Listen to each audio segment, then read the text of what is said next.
What's up, everybody? This is a piece titled Notes on Anti-Semitism by Werner Bonefeld. It was originally published in Common Sense number 21 in 1997. But I am uncovering this text from the website, now defunct, Critical Theories of Anti-Semitism, which has papers from Christina Achinger, Werner Bonefeld, Robert Fine, Lars Fischer, Jay Geller, Jack Jacobs, Ansgar Martins, Brendan McGeever, Moish Pistone, Gerhard Scheidt, David Seymour, Philip Spencer, Marcel Stutzler, Leanne Weisberg, Thomas Wheatland, Eva Maria Siga, and Eva Maria Siga. Yeah, let's get cracking. I'm going to tell you now that I am going to be looking up things if I don't know what they are, so hopefully that's not too annoying. Anyway, Notes on Anti-Semitism by Werner Bonefeld. These notes arose from teaching a course on political identity in the former West Germany. The Jewish question and the German question of political/national identity is, of course, an important one. Better,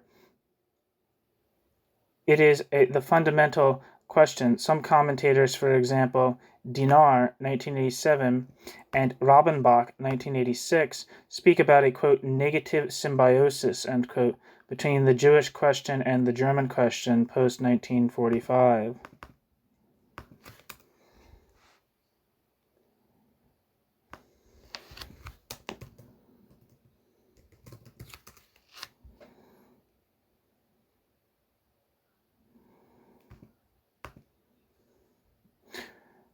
This is a neat way of focusing and posing the issue.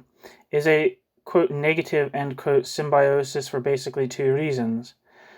First, after 1945, hardly any Jews remained in Germany and beyond. The Nazis' war aim of exterminating European Jewry has been frightfully, quote, successful, end quote. Thus, and this is the second aspect of, quote, negative symbiosis, end quote, the, quote, dead Jews, end quote, confront the living Germans in their quest for, quote, normality, end quote. The so-called, quote, coping with the past, end quote, was a coping with a past in which Jews were exterminated for the sake of extermination.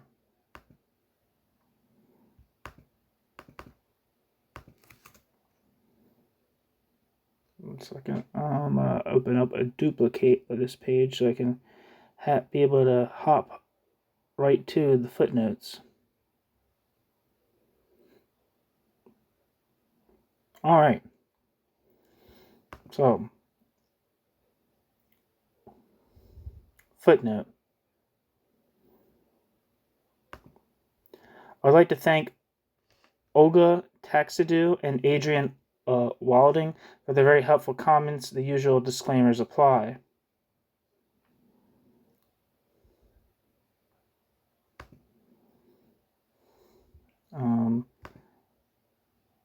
And the footnote that I'm reading, and the other footnote says, see Adorno, 1986.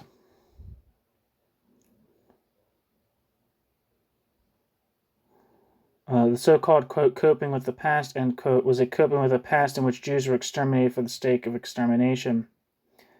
A measure of this, quote, coping can be gleaned from Henrik Broder's remarks about the Germans, quote, they will never forgive the Jews for Auschwitz, end quote.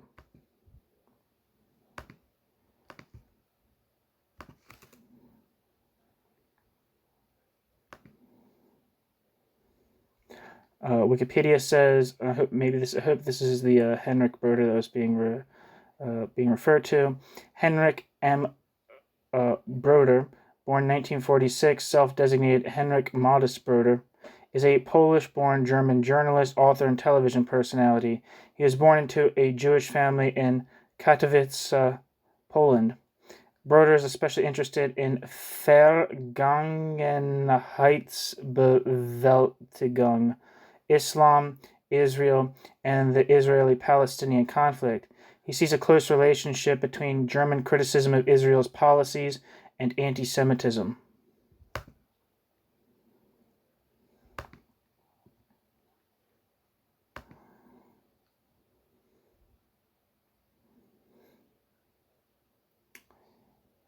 Back to the text. Did the desecration of Jewish cemeteries after German unification happen because or despite of Auschwitz? What do we make of the student left of 1968 that responded to the Six-Day War of 1967 by suggesting that Israel behaved like Germany had in occupied Poland? What indeed do we make of the left's response to the Lebanon War of 1982 when Begin, Israel's then prime minister, was said to be a Nazi?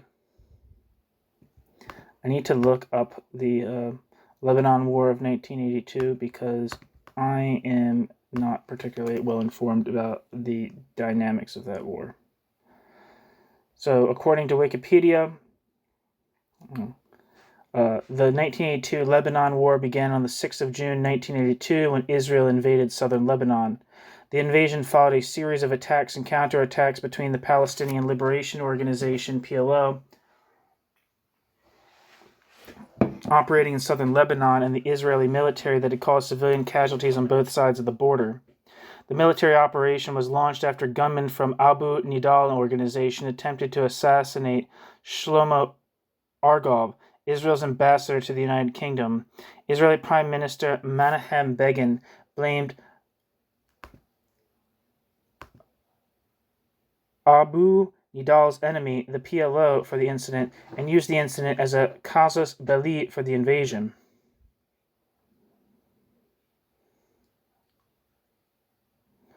After attacking the PLO, as well as Syrian leftist and Muslim Lebanese forces, the Israeli military, in cooperation with their Maronite allies and self-styled Free Lebanon State, occupied southern Lebanon, eventually surrounding the PLO and elements of the Syrian army. Surrounded in West Beirut and subjected to heavy Israeli bombardment, the PLO forces and their allies negotiated passage from Lebanon with the aid of United States Special Envoy Philip Habib and the protection of international peacekeepers. The PLO, under the chairmanship of Yasser Arafat, had relocated its headquarters to Tripoli in June 1982. By expelling the PLO, removing Syrian influence over Lebanon, and installing a post-Israeli Christian government led by President Bahir Gemayel, Israel hoped to sign a treaty with Begin, which Begin promised would give Israel, quote, 40 years of peace, end quote.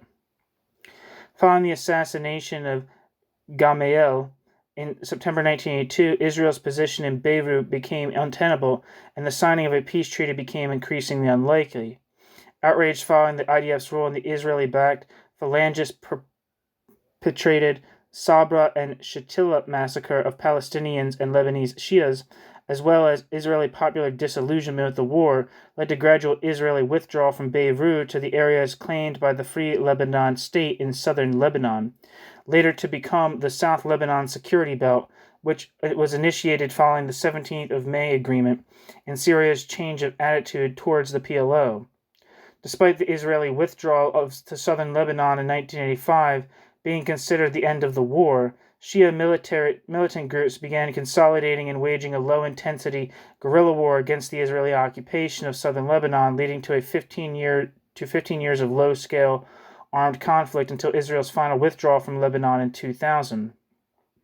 Similarly, the War of the Camps broke out between Lebanese factions, the remains of the PLO, and Syrian forces, in which Syria fought its former Palestinian allies. The Lebanese Civil War would continue until 1990, at which point Syria had established complete dominance over Lebanon. And Menachem Begin was an Israeli politician, founder of Likud, and the sixth prime minister of Israel. Before the creation of the State of Israel, Menachem Begin was leader of the Zionist militant group Irgun, the revisionist breakaway from the larger Jewish paramilitary organization Haganah. Begin proclaimed a revolt on the 1st of April 1944 against the British mandatory government, which was opposed by the Jewish Agency. As head of the Irgun, Menachem Begin targeted the British in Palestine. Later, the Irgun fought the Arabs during the 1947-48 Civil War in Mandatory Palestine, and as its chief, Menachem Begin was described by the British government as the, quote, leader of the notorious terrorist organization, end quote. It denied it declined him an entry visa to the United Kingdom between 1953 and 1955. However, Begin's overtures of friendship eventually paid off, and he was granted a visa in 1972, 5 years prior to becoming prime minister. Begin was elected to the first Knesset as head of Herut, the party he founded, and was at first on the political fringe, embodying the opposition to the Mapai-led government and Israeli establishment. Menahem Begin remained in opposition in the 8 consecutive elections, except for a national unity government around the Six-Day War, but became more acceptable to the political center. His 1977 electoral victory and premiership ended 3 decades of Labour Party dominance. Begin's most significant achievement as prime minister was the signing of the peace treaty with Egypt in 1979, for which Menahem Begin and Anwar Sadat shared the Nobel Prize for Peace. In the wake of the Camp David Accords, the Israel Defense Forces withdrew from the Sinai Peninsula, which had been captured from Egypt in the Six-Day War. Later, Begin's government promoted the construction of Israeli settlements in the West Bank and the Gaza Strip. Begin authorized the bombing of the Osirak nuclear plant in Iraq and the invasion of Lebanon in 1982 to fight PLO strongholds there, igniting the 1982 Lebanon War. As Israeli military involvement in Lebanon deepened, the Sabra and Shatila massacre, carried out by Christian Phalangist militia allies of the Israelis, shocked world public opinion. Begin grew increasingly isolated. As IDF forces remained mired in Lebanon and the economy suffered from hyperinflation, the public pressure on Begin mounted. Depressed by the death of his wife, Eliza, in November 1982, he gradually withdrew from public life until his resignation in October 1983.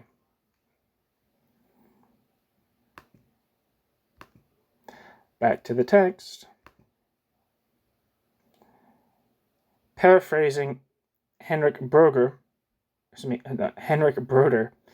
quote, coping with the past, end quote, has more often than not taken the form of exercising the burden of the dead by persecuting the living Jews in the present. Auschwitz has, time and time again, been identified by conservative historians as well as concerned left liberals like Habermas as an obstacle to the reconstruction of a national identity in Germany.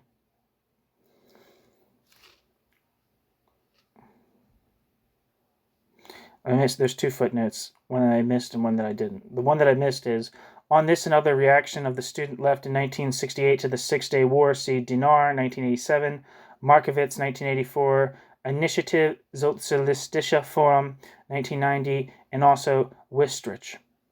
The Initiative Sozialistisches Forum is associated with Joachim Brunn, who I have pieces from on anti-Semitism. He was an important figure in the anti-Deutsch movement. What was I going to say? Yeah, that's all. And for the footnote that I did miss, the so-called historians' dispute of the 1980s, where conservative historians attempted to restore German national identity by interpreting the Nazi regime as an understandable reaction to communism. Or see the so-called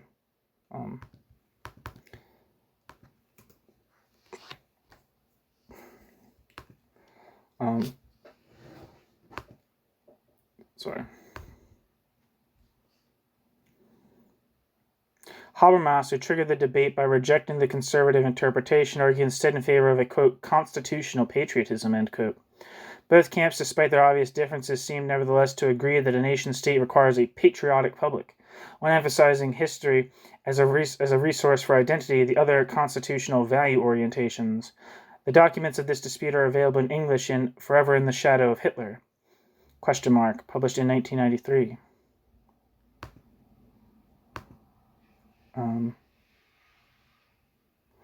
For context of this, see the Historiker Streit, the historians' dispute, was a dispute in the late 1980s in West Germany between conservative and left-of-center academics and other intellectuals about how to incorporate Nazi Germany and the Holocaust into German historiography and more generally into the German people's view of themselves.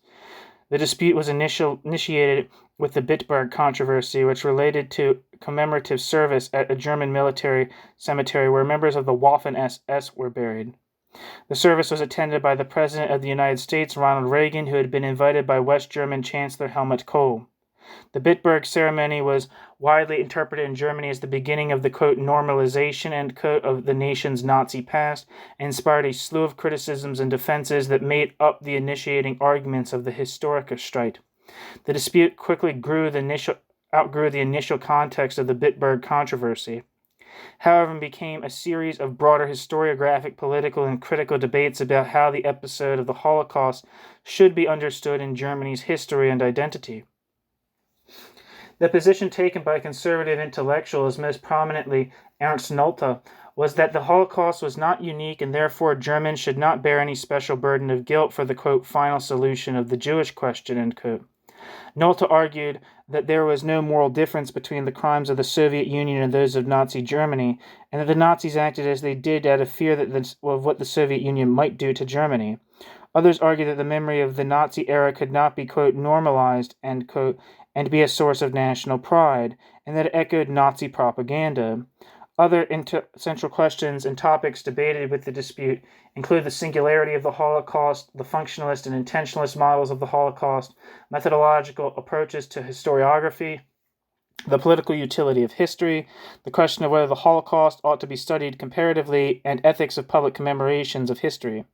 The debate attracted much media attention in West Germany, and its participants frequently giving television interviews and writing op-ed pieces in newspapers.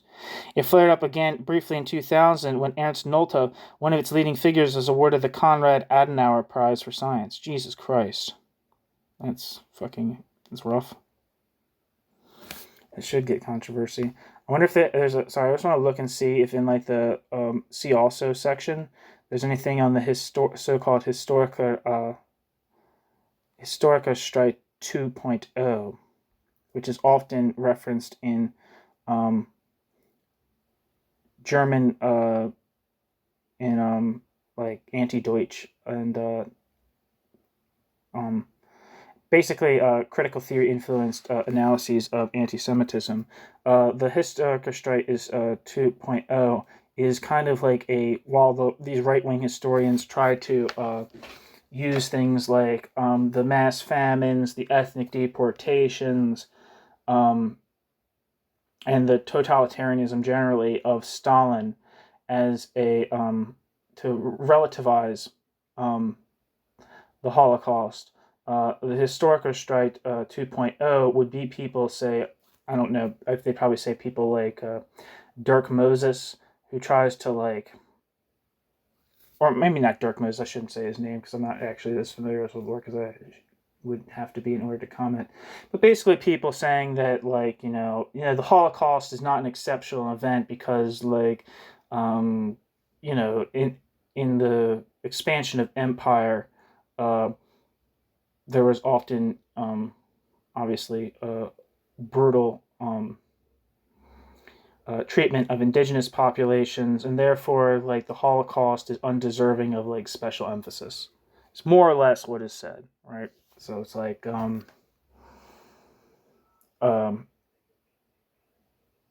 which seems pretty which in my mind is pretty pretty crazy. Not because those things obviously those things didn't happen, but there's definitely something special about the Weimar Republic descending from what it was, with very serious assimilation of Jews into the public life of Germany, and then manifesting and then this total reversal of the Weimar Republic into a totalitarian Nazi state that sought the extermination of Jews, not for security purposes,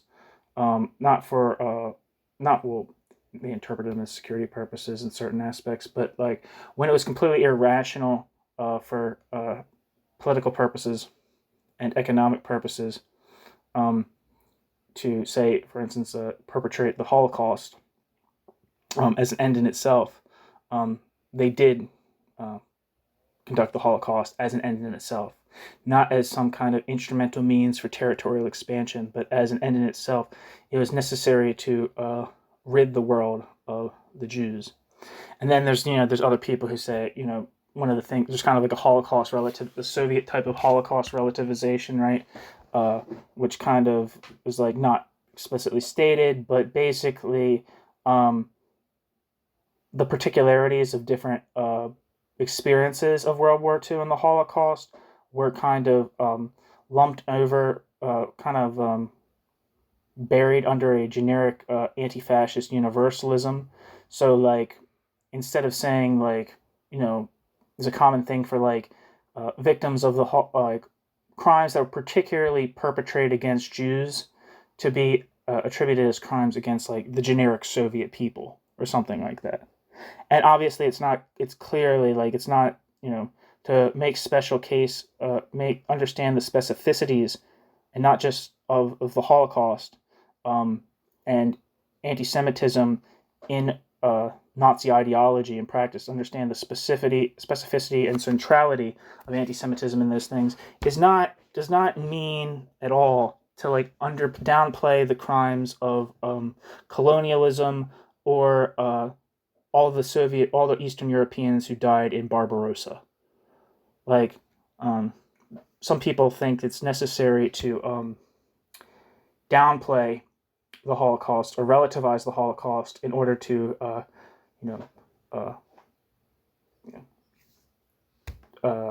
include a variety of human catastrophes. In order to make their catastrophes pop, they have to relativize the Holocaust, or make the suffering of Barbarossa pop. They have to minimize the suffering of the Jews as a particular group, who ostensibly, are engaged in special pleading and have their whole Holocaust industry in order to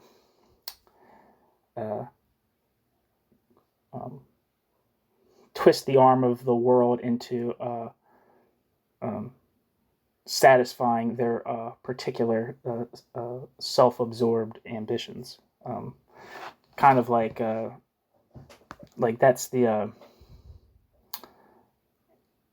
it's kind of a lot of the ideas that go around this kind of like Historikerstadt 2.0. But sorry, I'm talking too long. It's not very coherently.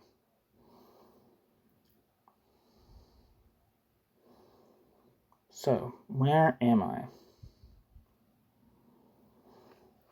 End footnote back to the text. However,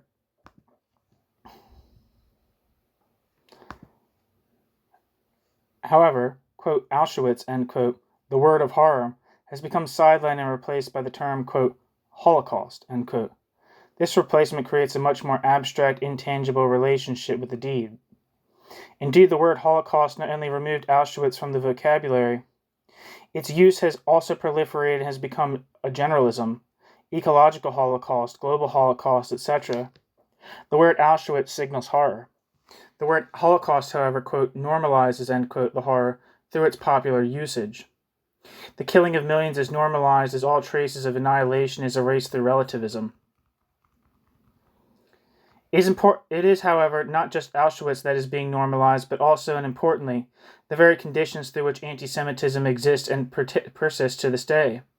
Of course, there is a difference between the anti-Semitism that culminated in Auschwitz and the anti-Semitism of the post-1945 world. However, and within the context of these notes, whether anti-Semitism persists because or despite of Auschwitz is ultimately an idle question. This is for two reasons. Firstly, the notions, quote, despite and, quote, because presuppose that the power of anti-Semitic thought was somewhat put to rest at Auschwitz. It thus gives credence to Auschwitz as a factory of death that is assumed to have destroyed anti-Semitism. Furthermore, unconnected anti-Semitism is viewed as a phenomenon of the past that merely casts its shadow in the present. In this way, overt expressions of anti-Semitism are deemed, quote, ugly, end quote, merely as pathological aberrations of an otherwise civilized world. The assumption, thus, is that anti-Semitism belongs to capitalism's past history. Footnote. The notion of anti-Semitism as merely an historical phenomenon of capitalism's past is conceived in analogy to Nolte's attempt to put good distance between post-war capitalism and pre-war capitalism. In Nolte's view, fascism was no more than an era in the development of capitalism. Once it has gone through this era, the epoch of fascism is of merely historical interest. Nolte's emphasis on, quote, discontinuity, end quote, served an important role. It legitimized post-war capitalism in general and the Federal Republic of Germany in particular. End footnote. However, in anticipating much of the following argument is not anti-Semitic thought that is anti-Semitic in itself. Rather, anti-Semitism belongs to a form of thought that not only rejects reason's historical role to demand human conditions, but also confuses reason with instrumental rationality. In short, quote, reason, end quote, is confused with a form of thought that treats the social practice of human labor as a resource for the accumulation of abstract wealth. Anti-Semitism does not need, quote, Anti-Semitism does not, quote, need, end quote, Jews. For anti-Semitism to rage, the existence of, quote, Jews, end quote, is neither incidental nor required. Quote, anti-Semitism tends to occur only as part of an interchangeable program, end quote, the basis of which is the, quote, universal reduction of all specific energy to the one same abstract form of labor, from the battlefield to the studio, end quote. Horkheimer and Adorno. Thus, anti-Semitism belongs to a social world in which sense and significance are sacrificed in favor of compliance with the norms and rules of a political and economic reality that poses sameness, ritualized repetition, and objectless subjectivity as the citizen's only permitted mode of existence. Difference, and therewith the evaluation of human dignity, the elevation of human dignity to a purpose of social existence, beyond and above the ritualized mentality of empty and idle thought, thus stands rejected. The mere existence of difference, a difference that signals happiness beyond a life of rationalized production, fosters the blind resentment and anger that anti-Semitism focuses and exploits but does not itself produce. Footnote. The above paraphrases an insight borrowed from Horkheimer and Adorno. Introduction. The following notes are not concerned with recent attempts at normalizing Auschwitz. Neither are they concerned with the desecration of Jewish cemeteries after the fall of the Berlin Wall and neo-Nazi attacks on passers-by because of their, quote, Jewish, end quote, looks.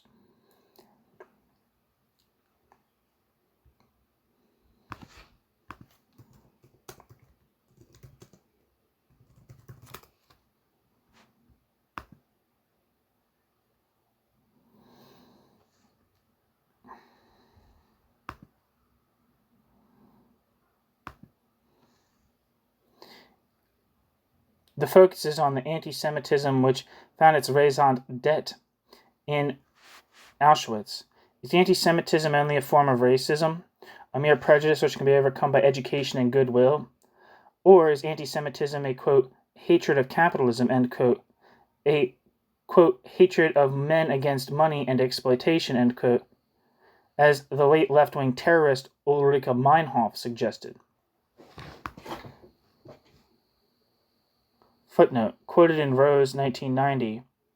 Rose's book supplies a common conservative critique of revolutionary thinking. For a thorough assessment of the relationship between the revolutionary left and anti-Semitism, see Detlef Clausen. I have a piece by Detlef Clausen from Marcel Stutzler's book on anti-Semitism on this YouTube channel. For a critique of left-wing anti-Semitism in West Germany and beyond post-1945, see the Initiative Sozialistischer Forum, 1990, Polyakov, 1992, and Detlef Clausen's 1992 preface to Polyakov's book.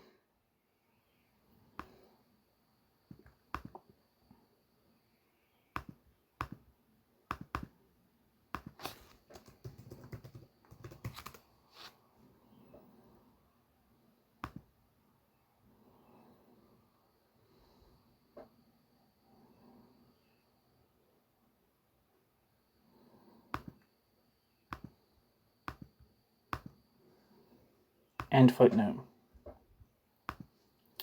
These notes suggest that anti-Semitism is different from racism and that it has a direct relationship with, quote, modernity's, end quote, attempt at reconciling its constituting contradiction, that is, the class antagonism between capital and labor. These notes go thus beyond a mere commentary on anti-Semitism. The issue is not just, quote, anti-Semitism, end quote, but rather the negative dialectic of the Enlightenment. In this way, the notes provide a critique of the, quote, Enlightenment, end quote, through the lens of, quote, anti-Semitism, end quote. The argument, in short, is that anti-Semitism has to be seen as subsisting in and through the negative dialectic of Enlightenment. Without a critique of the Enlightenment, a study of anti-Semitism would merely allow a historical sociological argument that already presupposes what it wants to show. It presupposes the, quote, eternity, end quote, of anti-Semitism regardless of historical circumstances and thus the changing mode of existence of anti-Semitism. In this way, anti-Semitism comes to be seen as a fate to which one has to resign oneself, a fate that cannot be put into the Museum of History. In what follows, I have borrowed freely from Horkheimer and Adorno, 1989, and Postone, 1986. In their dialectic of Enlightenment, Horkheimer and Adorno emphasize that Enlightenment's, quote, reason, end quote, obtains fundamentally and substantially as, quote, instrumental reason, end quote. Horkheimer and Adorno's is not a denunciation of, quote, reason, end quote, as such. That is, of, quote, reason, end quote, as the illuminating power of human practice and as the categorical imperative that we all live a good, dignified life. On the contrary, Horkheimer and Adorno's concern was to criticize instrumental reason, in and through which, quote, reason, end quote, subsist in a mode of being denied. Thus they negate that, quote, reason and, quote, instrumental reason, end quote, relate to each other in an external way. They belong without being identical with each other. The determination of, quote, reason, end quote, as reason being denied in the form of, quote, instrumental reason, end quote, entails that instrumental reason is reason's false friend, and that, as such a friend, negates reason's promise to destroy all relations where humanity exists as a resource. Footnote. This is the basis of Horkheimer and Adorno's claim that, quote, enlightenment which is in possession of itself and coming to power can break the bounds of enlightenment, end quote. Horkheimer and Adorno's critique of the contradictory constitution of the Enlightenment has often been misunderstood. See, for example, OFA, 1996, Chapter 2, to mean that their critique of instrumental reason is identical with the denunciation of reason as such. Offa's, quote, misunderstanding is, quote, systematic, end quote, and that his theoretical project is not concerned with the, quote, rescue, end quote, of reason's historical role, but rather the endorsement of instrumental reason as a civilizing force. End footnote. The first four theses supply an introductory interpretation of Horkheimer and Adorno's analysis of anti-Semitism. Postone's work on anti-Semitism elaborates Horkheimer and Adorno's insights by analyzing anti-Semitism through the lens of Marx's critique of fetishism. These insights will be drawn upon towards the end of these notes, when the argument deals with Nazism's, quote, anti-capitalist capitalism, end quote. Section 1. In anti-Semitism, the, quote, Jewish question, end quote, is posed as one between, quote, society and, quote, community. Quote, society is identified as, quote, Jewish, end quote, whereas community is posed as a counterworld to society. Quote, society, end quote, is identified as, quote, Jewish, end quote, whereas community is posed as a counterworld to society. Community is seen to be constituted by nature, and, quote, nature is seen to be undermined by evil social forces. The attributes given by the anti-Semite to Jews include mobility, intangibility, rootlessness, and conspiracy against the values and integrity of a traditional community. The presumed, quote, health, end quote, of this community is seen to be at the mercy of evil powers. Sexual perversion, intellectual thought, abstract rules, laws, and disintegrating forces of communism and finance capital. Both communism and finance capital are seen as uprooting powers and as entities of reason. Both of these are seen as the property and project of the rootless intelligence of, quote, Jews, end quote. The, quote, Jew, end quote, in view of the anti-Semite is rootless and seeks to impose rootlessness upon the, quote, community, end quote. Thus, the, quote, Jew, end quote, is projected as somebody who is not part of the family. It is essential not to confuse racism with anti-Semitism. Anti-Semitism is based on the idea that the, quote, Jews are not a nation. They do not speak a language of their own. They have no roots in nature, like the European nations. Jews claim to have their roots in a book, end quote. Leotard. Very interesting.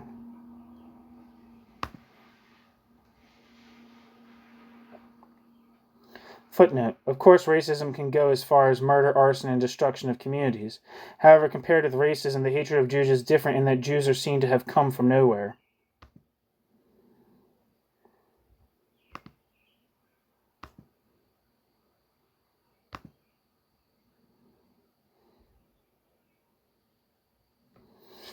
Two, quote, the desecration of Jewish cemeteries is not a mere excess of anti-Semitism. It is anti-Semitism in its essence, end quote. Horkheimer and Adorno. The, quote, uprooting of the final resting place denies not only peace and death, it also and importantly empties the place of rest, the final place of peace. The refusal of peace appears like a preventative action on the part of the anti-Semite. The Jews who are said to be without roots are prevented to find roots in death. The depiction, quote, Jews, end quote, as rootless, the, quote, wandering Jew, end quote, concerns thus not only the living but also the dead. The, quote, Jew, end quote, is refused, quote, humanity's, end quote, mercy to rest in peace. The refusal of a, quote, homeland, end quote, found in death finds its emblematic articulation in the refusal of a peaceful grave. Footnote. The desecration of cemeteries should not be seen as isolated events committed by a minority. Their, quote, action, end quote, subsists in a context which invented Jews as the other. Leotard makes this point well when he argues that, quote, Jews represent something that Europe does not want to or cannot know anything about.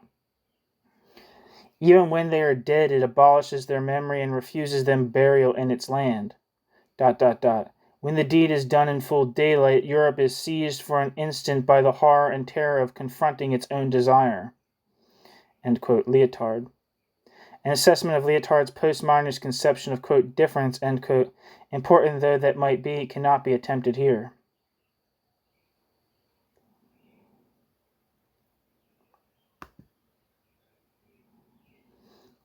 End footnote. New section 3.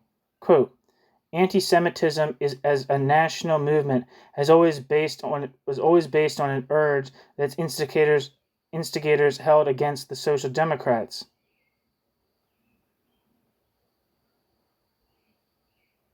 The urge for equality, end quote. Horkheimer and Adorno. Social democracy saw equality as emanating from the project of the Enlightenment. Social democracy urged equality to achieve a just and fair society. This demand focused on citizenship rights for all and on the sphere of distribution where equality of opportunity is seen as a civil good, compensating for the absence of humanity at the point of production. Anti-Semitism urges a different sort of equality. Anti-Semite equality appears at first sight to be the complete opposite to the form of equality proposed by the project of the Enlightenment. Equality is derived from membership in a folkish community. This equality is one of, quote, property, end quote, the property of land and soil defined by the bond of blood. Blood and soil are configured as the bond of community, of folk. The notion of the original possession of land and the purity of blood amount to a mythical conception of community insofar as possession is constructed as a blood-tied property. Community, then, is the community of equals, Volksgenossen. Their perceived original bond with nature is seen to be threatened by the dark forces emanating from, quote, society, end quote. Society stands rejected not only because society, quote, is, end quote, rootless, but also because it declares, quote, rootlessness, end quote, as its purpose. Abstract equality before the law is presented as the organizational form of appropriating and accumulating monetary wealth. The notion of equality, based as it is on the conception of the soil and blood, defines the other as a parasite whose objective is to oppress, undermine, and pervert the, quote, natural community, end quote, into a society based on the accumulation of abstract and intangible values. Quote, if the Jew did not exist, the anti-Semite would invent him, end quote. Footnote. On this, see, amongst others, Robbenbach and Zipes, 1986, Fetscher, 1990, and Enderwitz, 1991.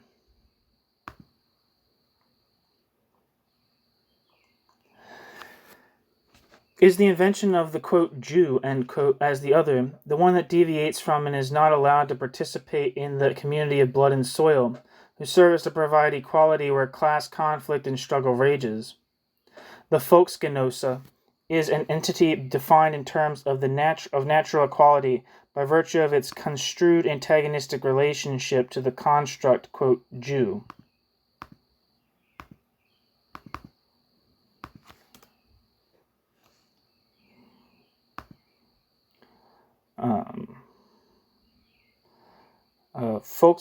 Wikipedia says Volksgenosse is a German language term meaning a fellow member of a community or compatriot, translated literally as people's comrade.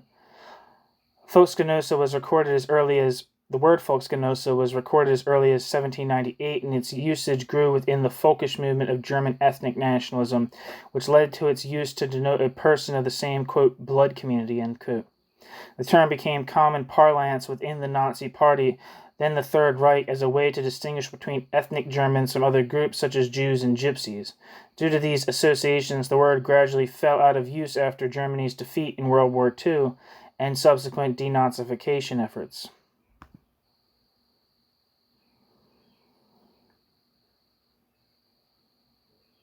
Back to the text. The concept, quote, Jew, end quote, knows no individuality, can not be a man or a woman, and can not be seen as a worker or beggar. The word, quote, Jew, end quote, relates to a non-person. Quote, the Jew is one whom other men consider a Jew, end quote, Sartre. Their, quote, equality, end quote, as Jews obtains as a construct to which all those belong who deviate from the conception of the Volksgenosse. In this way, then, quote, the portrait of the Jews that the nationalists offer to the world is in fact their own self-portrait, end quote. Horkheimer and Adorno. The naturalization of the Volksgenosse as a Genosse of and through blood and soil subsists through the denaturalization of the Jew as a rootless entity. The Volksgenosse portrays himself as rooted in blood and tradition, so as to defend his own faith in the immorality of madness. The true belief of the Volksgenosse lies in collective approval of anger, end quote. Horkheimer and Adorno. This anger is directed towards civilization's supposed victory over nature, a victory that is seen as condemning the Volksgenosse to sweat, toil, and physical effort, whereas the other is seen to live a life as banker and sexual pervert.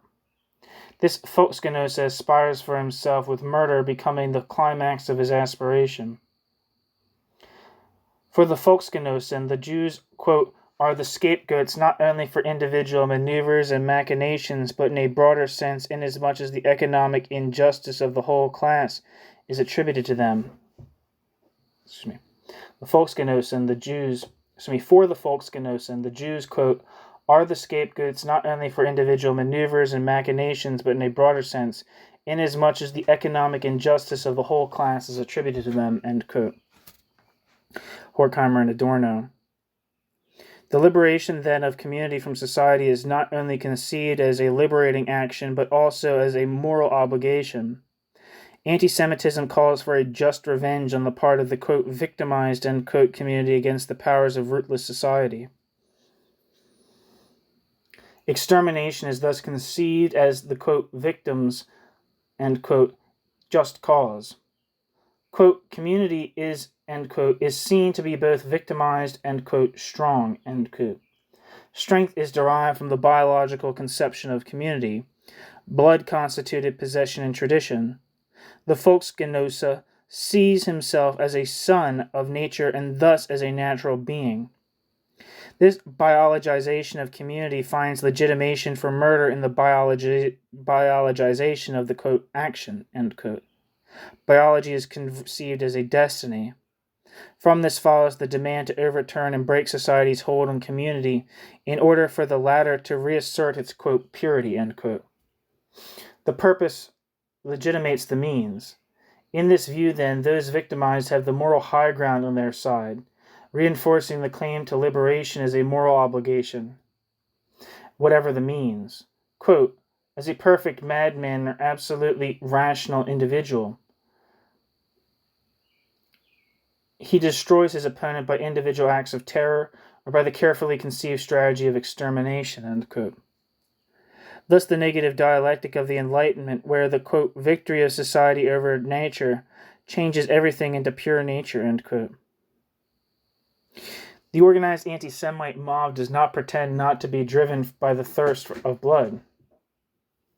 Indeed, it is the liberation of, quote, blood, end quote, from vampire-like society, which reinforces the mythical conception of the original possession of land, a concept that anticipates the common deed as a bond of shared identity. The urge for destruction and its cold, dispassionate execution, the cruelty of silence in the house of the hangman, realizes the project of, quote, equality, end quote, where social democracy failed. The rationally executed extermination of millions created an invisible horror far stranger than the invisible hand of the market that social democracy set out to direct in a just way. Why is this horror invisible? True, the horror was visible even for those who claim not to have smelled, seen, and known. However, invisible still, the common deed remains invisible through its incomprehensibility. Auschwitz is beyond comprehension. Quote, the soul is the possibility of self-comprehending guilt is destroyed, end quote. In a world where the, quote, true social individual, end quote, Marx, subsists against itself and thus in the state of individuality denied, the passion for deadly deed is far stronger than the attempt to tame. Through a policy of social justice, the invisible hand of the market through the application of reason. The power of reason finds its claim to reason limited by the very forces upon which it depends. The dark side of reason is the invisible which Adam Smith praised for its just and impartial power of distribution, and is this same power of the invisible which anti-Semitism claims for itself. Quote, pogroms demonstrate the impotence of sense, significance, and thus reason and ultimately truth, end quote. The negative dialectic of instrumental reason finds its synthesis at the place where one should expect its presupposition to stand. The cruelty of its beginning, that is, the primitive accumulation of capital. Reason that escorted the primitive accumulation of capital with the promise of human dignity appears transformed into the idle occupation of killing for the sake of killing. Kant's claim that only science is able to lead the common individual to dignity formulated reason's claim to think beyond itself in order to find salvation and find salvation in significance and meaning, in humanity. Not inhumanity, like not human, but like inside of humanity. This is reason's moral and indeed revolutionary imperative. However, reason is not one-sided. It has a darker side, as de Sade showed. The darker side of reason subsists as instrumental rationality, a joyless rationality interested in the incalculability, be it in terms of a market rationality or Fordist production processes.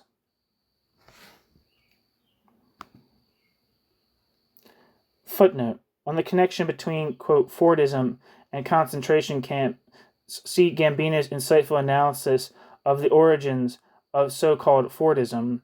Gambino shows that Fordism's totalitarian production system amounted to a factory of fear, whose summit is nothing less than the slave labor camp. Quote, the assembly line is together with totalitarian state systems and racist nationalism, one of the originating structures which broadly explain the concentration camp crimes perpetrated on an industrial scale, end quote. Of course, the history of so-called Fordism is often seen as a phase where capitalism took on reforming itself in a social democratic manner. However, as Gambino emphasizes, quote, fascism and Nazism were not in their origins the losing versions of Fordism, but were forced to become such thanks to the social and working class struggles of the 1930s in the United States, end quote.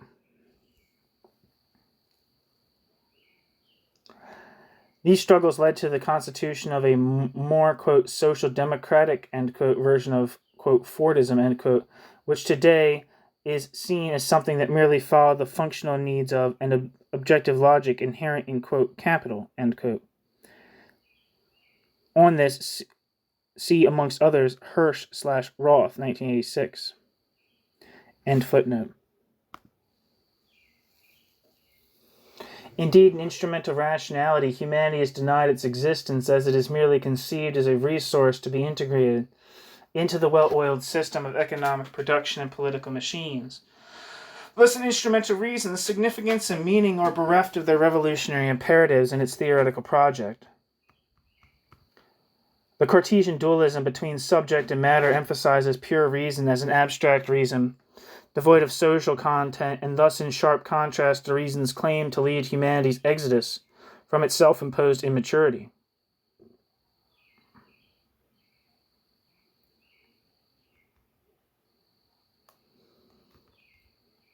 The forward march of instrumental reason during the last century does not amount to a destruction of reason as Lukács, 1980, claims. It's a publication. It must have been when the book was published, I don't believe. I think Lukács died in like the early 70s. Not sure. Within the negative dialectic of the Enlightenment, instrumental rationality is reason's other, its constituting self. The moral obligation to lead the exodus to a better world and the immorality of instrumental reason are historically and theoretically two halves of the same walnut. Revolution and revolution's containment in the name of revolution itself. The thought, quote, the thought of happiness without power is unbearable, because it would then be true happiness, end quote. Horkheimer and Adorno. Instrumental reason is the mode of existence of the expanded reproduction of the status quo. It allows merely technological revolutions and serves the continuous project of bourgeois revolution by fashioning human existence as a resource tool for profitable calculation. Thus, the idle occupation of killing does not deny, quote, reason, end quote. In fact, it is reason's constitutive other and affirmed itself as such. The industrialized slaughter of millions reinforces reason's instrumental rationality, whose concerns with efficiency denies both sense and truth. All it knows is how to achieve the optimum result, how to get to increase efficiency, how to best increase efficiency, be it in terms of produced cars or gassed corpses. The immorality of slaughter only confirms instrumental reason's claim for impartiality, the value-neutral rationality of calculation where nobody is at the same time no one. Its dispassionate application is mirrored by its disregard for individuality. Corpses all look the same when counting the results, and they are equal to each other, and nothing distinguishes a number from a number except, of course, the difference in quantity. In anti-Semitism, the urge for equality confirms thus instrumental reason's conception of equality, where the mere existence of happiness is a provocation to the rational application of physical effort. Judgment is suspended. Quote, the morbid aspect of anti-Semitism is not projective behavior as such, but the absence from it of reflection, end quote. Horkheimer and Adorno. The Volksgenossen are thus equal in blindness. Quote, blindness is all-embracing because it comprehends nothing, end quote.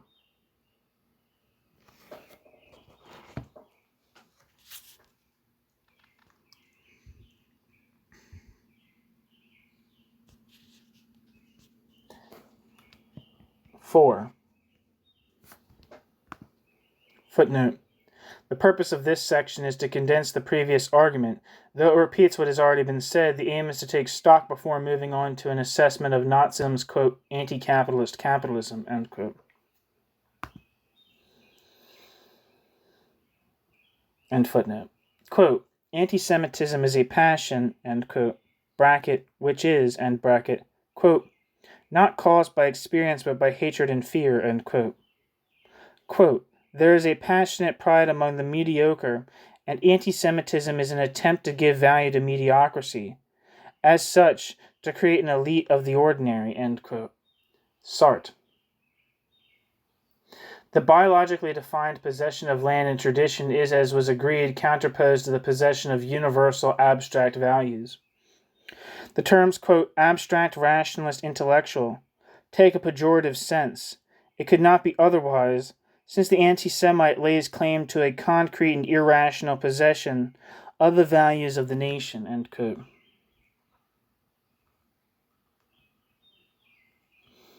Sartre. The abstract values themselves are biologized. The abstract is identified as, quote, Jew, end quote. Both thus the, quote, concrete and the, quote, abstract are biologized. One through the possession of land, the concrete is rooted in nature, blood, and tradition, and the other through the possession of, quote, poison, end quote. The abstract as the rootless power of intelligence and money. The myth and biology of national unity is counterposed to the myth and biology of the Jew. Tradition is counterposed to reasoning, intelligence, and self-reflection, and the possession of soil is counterposed to the abstract value of international finance and communism. All these abstract values are deemed to be Jewish values.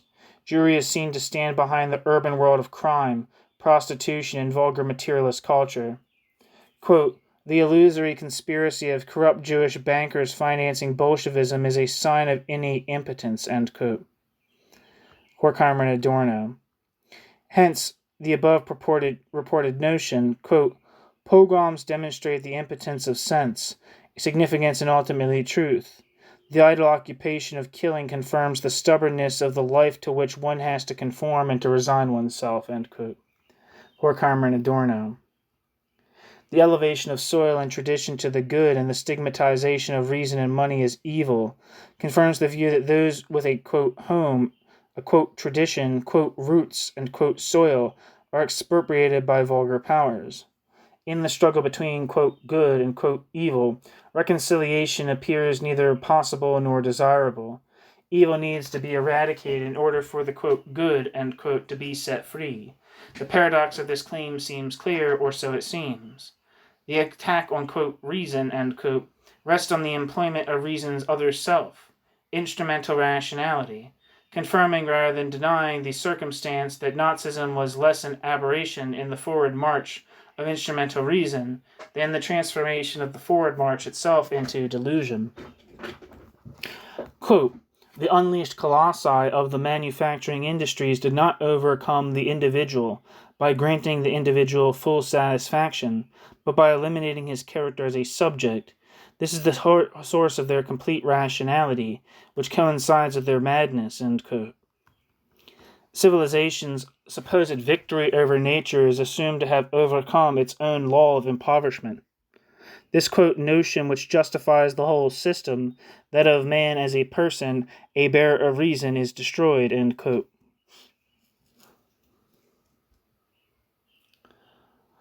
Auschwitz then confirms the, quote, stubbornness, end quote, of the principle of, quote, abstraction, end quote, not only through mass killing, but also, and because of it, through, quote, abstractification, end quote.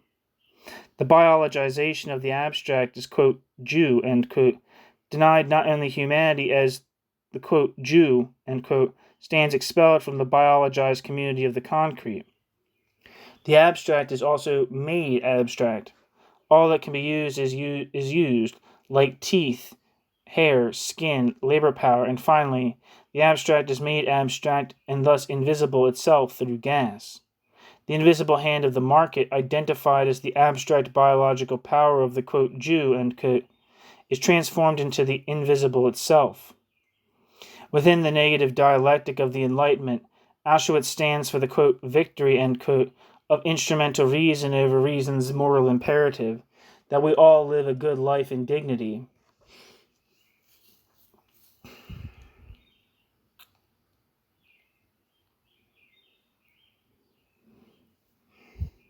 Reason's claim to lead humanity out of self-imposed immaturity, it showed itself as smoke-filled air.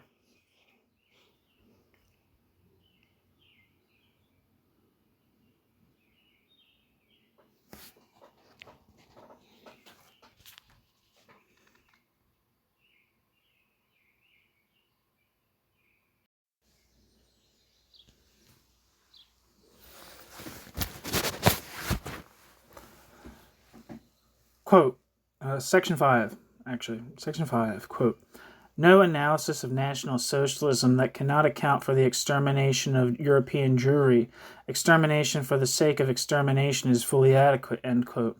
Moish-Pistone. National Socialism projected itself as an anti-capitalist movement. This projection should not be dismissed out of hand. Yet National Socialism also embraced industrial capital and new technology. Indeed, according to Ali and Haim, the preparation of the final solution in occupied Poland was based less on anti-Semitism as an ideology, but in fact followed the instrumental reasoning of resource management.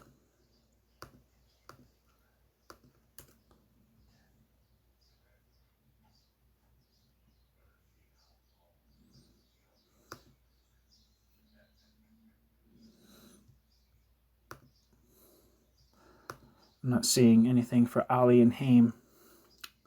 Where am I? It was, quote, based, end quote, they argue, on meticulous research concerned with rational planning of resources. The rational planning of resources. Their argument is that, for the Nazis, the economic viability of occupied Poland depended on the reduction of the population per capita in order to secure that capital exported to Poland could be applied efficiently.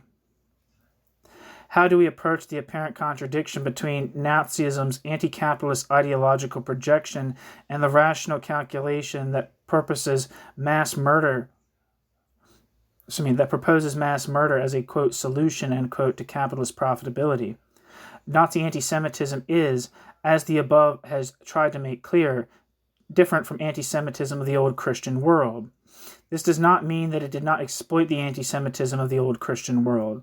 In Christian anti-Semitism, the, quote, Jew, end quote, was also construed as an abstract social power. The, quote, Jew, end quote, stands accused of the assassination of Jesus, is thus persecuted as the son of a murderer. In national anti-Semitism, the Jew was chosen because of the, quote, religious horror of the latter, quote, the religious horror the latter has always inspired, end quote. Sartre. The, quote, Jew, end quote, in the Christian world was also a social economic construct by virtue of being forced to fill the vital economic function of trafficking in money. Horkheimer and Adorno. Thus, the economic curse that this social role entailed reinforced the religious curse. Sartre. National anti-Semitism not only uses and exploits these historical constructions, but also transforms them. The Jew stands accused and is persecuted for following unproductive activities. The Jew's image is that of an intellectual. Quote, bankers and intellectuals, money and mind, the exponents of circulation, form the impossible ideal of those who have been maimed by domination, an image used by domination to perpetuate itself, end quote. Thus in national anti-Semitism, the Jew is portrayed as an entity which stands behind international capitalism and Bolshevism, both at the same time. The Jew is an international banker and Bolshevik revolutionary. As was already discussed, Jewry has powers attributed to them which cannot be defined concretely. The, quote, Jew, end quote, is seen as one who is not rooted and as such accused to stand behind phenomena. They represent an immensely powerful, intangible, international conspiracy deemed to uproot the concrete. See Pistone, 1986. Why did national anti-Semitism, a secular anti-Semitism, coincide with the political emancipation of Western European Jewry during the 19th century? On this, see Fetcher and Enderwitz, Fetcher 1990 and Enderwitz 1991.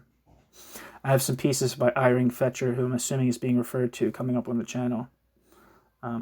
Important Marxologist in Germany, who was I believe the doctoral thesis advisor of Moish-Pistone. Anyway, back to the text and footnote. The opening of social and political space meant that, quote, Jews, end quote, became visible in society. They entered professions from which they had previously been barred. It was these that expanded during the turn of the century. There appeared to be a sudden increase of Jewish lawyers, scientists, university teachers, hospital doctors, etc. Although in Germany only a small percentage of Jews occupied these professions, they became nevertheless visible. They became visible in areas which were associated with modernity, universality, intellectuality, reason. See Pistone, 1986. The political emancipation of European Jewry coincided with the rapid industrialization with all its, quote, effects, end quote, risk of unemployment, inflationary wage erosion, urbanization and overcrowding, destruction of crafts, and the rise of bankruptcy. The old liberal idea of the self-determining individual mastering his affairs came to an end. What happened to reason's espousal of the self-determining individual? The entrepreneur of laissez-faire capitalism was increasingly replaced by a much more globally organized capitalism, which seemed to operate independently of the individual entrepreneurial decision-making. This change was captured by Hilferding and others who analyzed its development in terms of finance capitalism. The result was the transformation of judgment into compliance with instrumental rationality. Quote, in spite of and because of the evident evil nature of domination, the latter has become so supremely powerful that each individual in his impotence can exercise his fate only by blind obedience, end quote. Horkheimer and Adorno, to the delusion of the invisible hand and the invisible hand's insane political reality. As was reported above, anti-Semitism identifies, quote, society, end quote, as a perverting force and sees this perversion to be personified by the, quote, Jews, end quote. Instead of the entrepreneur making independent decisions, it is the murky world of international finance that sets the conditions of market success. The invisible hand of the market and the hard-hitting, quote, power, end quote, of money are rejected as, quote, Jewish, end quote. At the same time, communism is denounced as a threat to the ruled because it would deliver them from sweat and toil. Quote, the rulers are only safe as long as the people they've ruled turn their longed-for goals into hated forms of evil, end quote.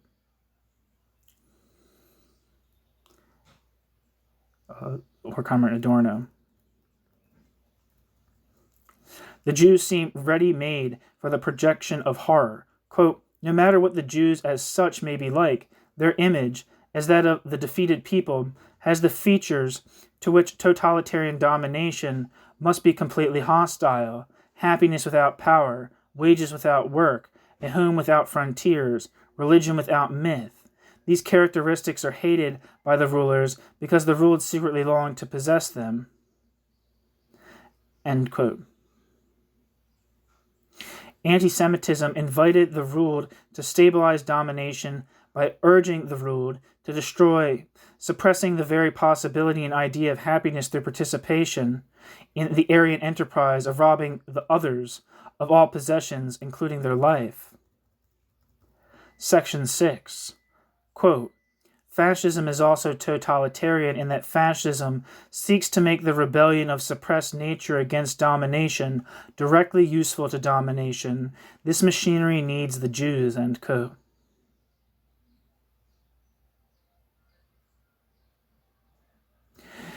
This insight poses the issue of Nazism's espousal of capitalist enterprise and its tirades against, quote, Jewish capitalism, end quote. To answer this, the earlier insights into the biologization of the concrete and the personification of the abstract need to be looked at again. There has been a long, quote, radical, end quote, tradition which sought to cure capitalism from its social and economic ills. This tradition, which includes, for example, Proudhon, straddles the political divide between, quote, left and, quote, right. Their common concern is to save capitalism from what they see as the perverting power of money. Their critique of capitalism is based on a dualist conception between, on the one hand, social relations as relations between creative, industrious individuals, and on the other, their subordination to relations between things, to money. Marx's critique of fetishism supplied an uncompromising critique of this dualist conception by making clear that the two do not exist independent from each other, but are in fact each other's mode of existence. Hence, the radical, quote, right and, quote, left have all too often separated what fundamentally belongs together, the fetish-like endorsement of the concrete, a creative labor, of enterprise and of industry supplying material products that satisfy wants. Counterposed to this is the abstract sphere occupied by money and finance, specifically speculative and global finance capital. The celebration of the concrete goes hand in hand with the rejection of the mobility, universality, and intangibility of finance capital that is charged with knowing neither national identity nor social, quote, responsibility, end quote. The vampire-like figure of capital sucking labor in the quest for surplus value, portrayed by Marx in Capital, is thus displaced. The vampire becomes money. Industrial enterprise, rather than being conceived in terms of an enterprise of exploitation, is projected as concrete creative labor. The viability of this labor is thus seen to be put at risk by money. Money is conceived as the root of all evil and the cause of all perversion. Enterprise and industry are fetishized as the concrete community, as concrete nature. Industrial endeavor is thus portrayed as a, quote, victim, end quote, of the evil force of money. In anti-Semitism, then, the world appears to be divided between finance capital and concrete nature. The concrete is conceived as immediate, direct, matter for use, and rooted in industry and productive activity. Money, on the other hand, is not only conceived as the root of all evil, money is also judged as rootless, and of being merely interested in money's self. All enterprise is perverted in the name of money's continued quest for self-expansion. In this way, money, that is, finance capital, is identified with capitalism, while industry is perceived as constituting communities' concrete and creative existence. Between capitalism as monetary accumulation and social community as industrial enterprise, it is money which calls the shots. In this view, industry and enterprise are, quote, made, end quote, capitalist by money. Money penetrates all expressions of industry and thus perverts and disintegrates community in the name of finance capital's abstract values. This destructive force puts claim on and so perverts the individual as entrepreneur, the creative in terms of a paternalist direction of use value production, the rooted in terms of folk, the community in terms of a natural community. Instead of community's natural order of hierarchy and position, money's allegedly artificial and rootless force is judged to make the world go round by uprooting the natural order of the Volksgenossen. In this way, then, it is possible for the Volksgenossen not only to embrace capitalism, but also to declare that the exploitation of labor creates freedom. Arbeit macht frei. Quote, they declare that work was not degrading so as to control the others more rationally. They claimed to be creative workers, but in reality they were still the grasping overlords of former times, end quote. Horkheimer and Adorno. By separating what fundamentally belongs together, that is, quote, industrial, end quote, exploitation and money, the differentiation between money on the one hand and industry and enterprise on the other allows the attack on reason and universality in the name of instrumental rationality set to work to improve capital efficiency. With the biologization of creative activity, the unfettered operation of the exploitation of labor in the name of blood and soil is rendered attainable by the elimination of the coddling and perverting forces of the abstract. European Jewry, in this way, the ideology of blood and soil, on the one hand, and machinery and unfettered industrial expansion on the other, rather than relating to each other, others as opposites, became instead the image of a healthy nation that stands ready to purge itself from the perceived perversion of industry by the abstract, universal, rootless, mobile, intangible, international, quote, vampire, end quote, of, quote, Jewish capitalism, end quote. The projection of the, quote, Jew, end quote, as the personification of capitalism rests on the celebration of the Aryan Volksgenosse as the personification of the concrete, of blood, soil, tradition, and industry. The Volksgenosse manifests a stubbornness of the most industrial kind, killing as an idle and efficiently discharged occupation. Their stubbornness only serves to strengthen their sense of destiny. As Volksgenossen, they have all committed the same deed and have thus truly become truly equal to each other. Their occupation only confirmed what they already knew, namely that they have lost their individuality as subjects. Section 7. Quote, anti-Semitic behavior is generated in situations where blinded men, robbed of their subjectivity, are set loose as subjects, end quote. Adorno and Horkheimer. They were set loose as subjects of instrumental reason and are thus robbed of their subjectivity as a social individual to whom reason has meaning and significance. While reason subsists in and through the critique of social relations, the Volksgenosse has only faith in the terror of instrumental rationality. The collection of gold teeth from those murdered, the collection of hair from those to be killed, and the overseeing of the slave labor of those allowed to walk on their knees for no more than another day only requires good organization. Besides, there might be fun. Quote, one can beat and torture Jews without fear, end quote. Sartre. Everything is thus changed into pure nature. The abstract was not only naturalized in the form of the, quote, Jew, end quote, it was also, quote, abstractified, end quote. Auschwitz was a factory, quote, to destroy the personification of the abstract. Its organization was that of a fiendish industrial process, the aim of which was to, quote, liberate, end quote, the concrete from the abstract.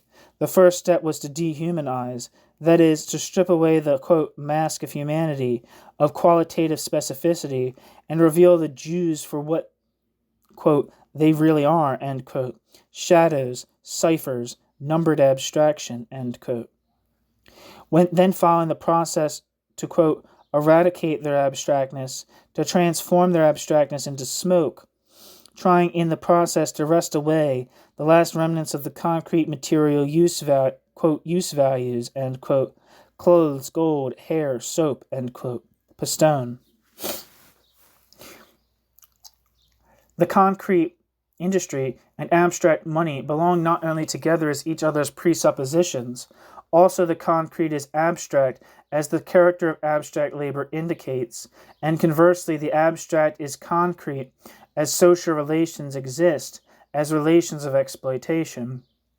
To separate the two, that is, the concrete and the abstract, amounts to a politics of terror. Nazism's attempt to liberate the concrete from the abstract emphasizes the internal relationship between the constitution and synthesis of the negative dialectics of enlightenment. The treatment of humanity as a resource and the demand that humanity is a purpose, both of these ideas belong to the tradition of the Enlightenment. The treatment of humanity as a resource has at times been overshadowed by the social democratic dream of equality. This project could not succeed. The attempt to humanize the inhuman finds itself confronted by the paradox that the effort of, quote, humanizing, end quote, presupposes inhuman conditions. Humanizing of inhuman conditions amounts to tinkering.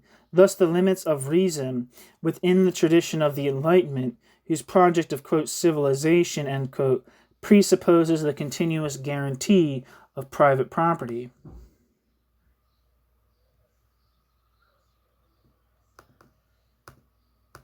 I want to copy that, sorry.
Nazism signaled not so much the end of reason, but the application of reason to its own presuppositions, that is, the primitive accumulation of capital.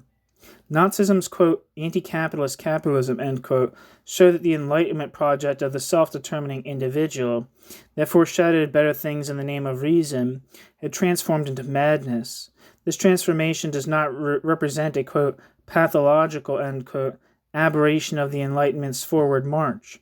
Rather, this, quote, madness, end quote, constitutes the violence of its beginning. Just as the primitive accumulation of capital, Auschwitz has been written into the annals of human history. The difference between primitive accumulation and Auschwitz should not be overlooked.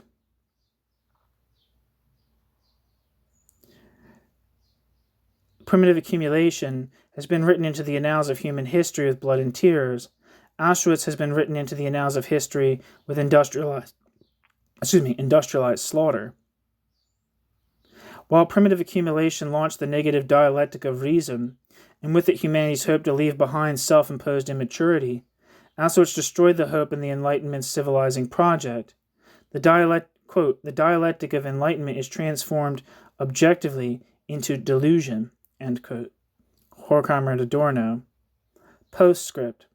Attempts at, quote, normalizing, end quote, Auschwitz have also to normalize the delusion that the Enlightenment presents. Is that possible? The dream of a human capitalism persists and has become even stronger since the fall of the Berlin Wall. The end of history has been announced, and with it the notion that everything is possible within the limits of what is called distributive justice. The dream of a human capitalism has already shown itself to be a nightmare. And what should one call the idea of a distributive justice without history? There is only one name: deceitful publicity. That's the end of the essay. I'm going to read some of the bibliography. Adorno, 1986. What does coming to terms... this was published in 1986.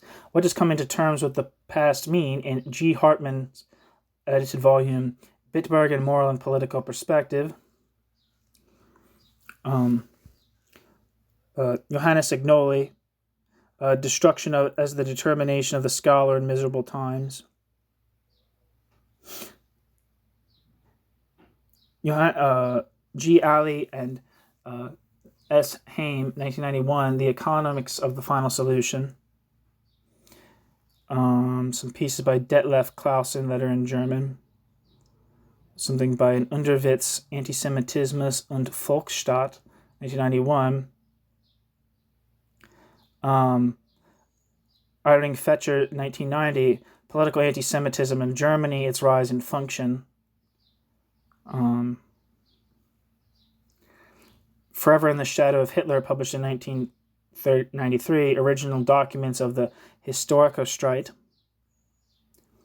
Gambino, A Critique of the Fordism of the Regulation School, end quote, 1996, Common Sense.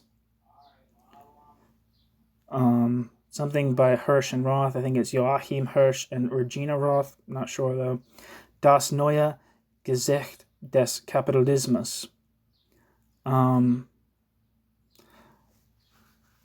Horkheimer, Zur Kritik der instrumentellen Vernunft. I think that's Critique of Instrumental Reason. Adorno and Horkheimer, Dialectic of Enlightenment. Initiative Sozialistisches Forum, Das Ende des Sozialismus, die Zukunft der Revolution. That's affiliated with Joachim Brun, who has some work on anti-Zionism and anti-Semitism on this channel. Georg Lukács, 1980, published The Destruction of Reason. Jean-Francois Lyotard, Political Writings. Andrei Markovits, Germans and Jews, Continuation of an Uneasy Relationship. Ernst Nolte, Three Faces of Fascism. Klaus Offa, 1996, Modernity and the State. L. Polyakov, 1991, Vom Anti-Zionismus zum Antisemitismus, K. Ira Freiberg. Moish-Pastone, 1986, Anti-Semitism and National Socialism, and Robbenbach, I think it's Ansam Robbenbach, and J. Zipes, I think it's Jack Zipes, 1986. Ansam Robbenbach, Introduction, Reflections on Germans and Jews Since the Holocaust. Ansam Robbenbach and Jack Zipes, Germans and Jews Since the Holocaust, edited volume. P.L. Rose, 1990, German Question / Jewish Question. Jean-Paul Sartre, Anti-Semite and Jew. R.S. Wistrich, 1992, Anti-Semitism. And R.S. Wistrich edited The Left Against Zion. Okay, that's it. Thanks for listening.